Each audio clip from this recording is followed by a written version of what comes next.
If you are an experienced Lightroom Classic user, then you probably know that this program is full of keyboard secrets. Most longtime Classic users are aware that holding down the Alt key reveals all sorts of hidden features in the Develop module.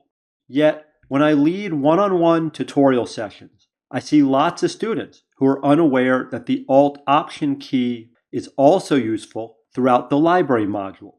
So today, I want to teach you some of my favorite tricks and time-saving features, things that we can only unlock using this essential key. This stuff's pretty straightforward, so let's jump right in and let's get started. If you've been following my tutorials for many years, this segregation of images, today's in one folder, yesterday's in a separate folder, last Tuesday's in another folder, then you will eventually end up with hundreds and hundreds of subfolders. Browsing through this long list of folders can get overwhelming, which brings us to our first Alt-click trick. In the Library module's folder panel, clicking on these little triangles opens or closes a folder to show or hide its subfolders.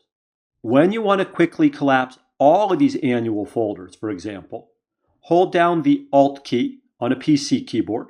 That's the Alt Option key, Mac folks. And then use the left button on your mouse to click on this top folder on your list. Once the whole stack is collapsed, you can release the Alt key. Then, when you open this up again, everybody has closed. If you repeat this trick, when you open it back up, everybody will be open. That's a great way to see each and every subfolder.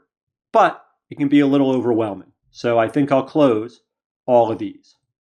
Moving down to the Collections panel, I have 3 tricks for you. First, like folders, collection sets can be nested one inside another. And that Alt-click trick also works here to collapse or reveal all. If I Alt-click this upper disclosure triangle and reopen it, everybody closes. Next, let's say that you have a regular drag and drop collection plus a collection set. In this case, I have a collection set that I'm calling Best Images. And below, I have a set we'll call Organizing Tools. For this demo, the names don't matter. I've added a couple of pictures into this collection, but I don't have anything like it in the collection set below.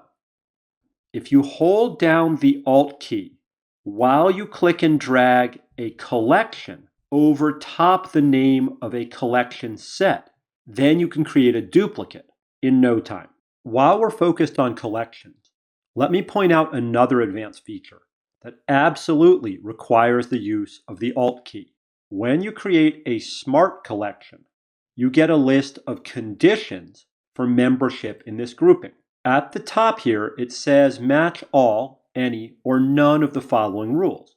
And this is fine when we want to do a search for something like finding all of our 3-star rated photos.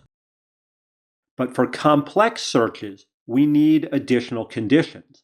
And the only way to create a conditional smart collection is to hold the Alt key while you click on this little plus sign to create this drop-down, the one where we get another set of match all the rules.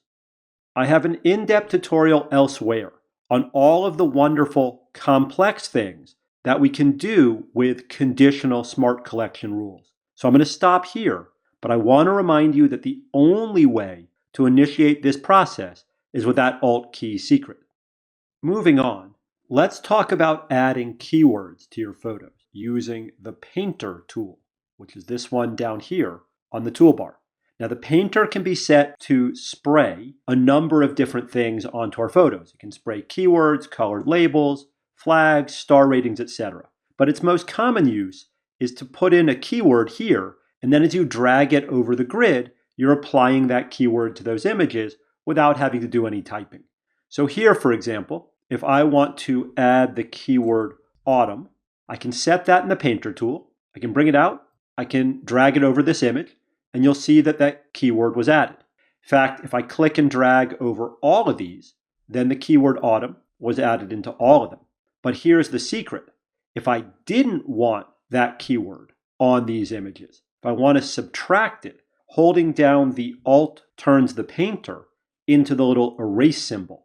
Now, to be clear, this is not going to erase all of the keywords on these images. It's only going to erase the one that's still in this box down here. So now as I drag this over, I can remove autumn just as fast as I added it.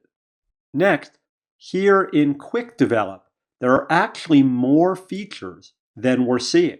But to see the others, you have to hold that Alt key again.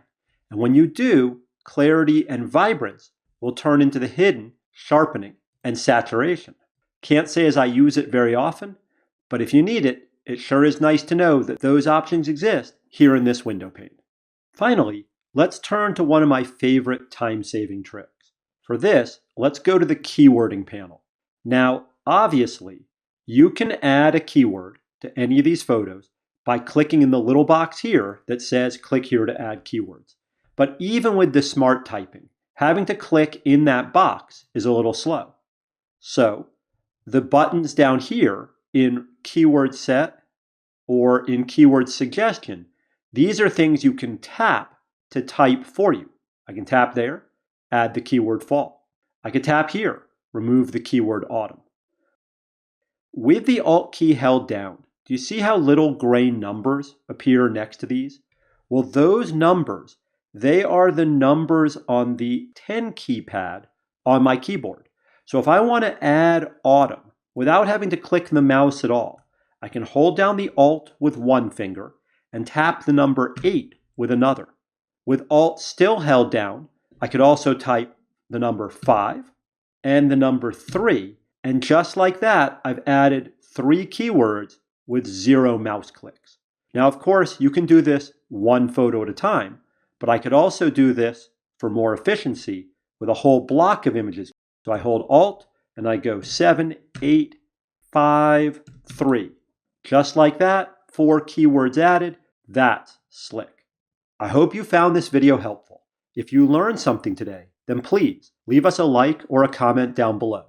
And don't forget to subscribe to this channel. Thanks for watching, and I'll see you in our next tutorial.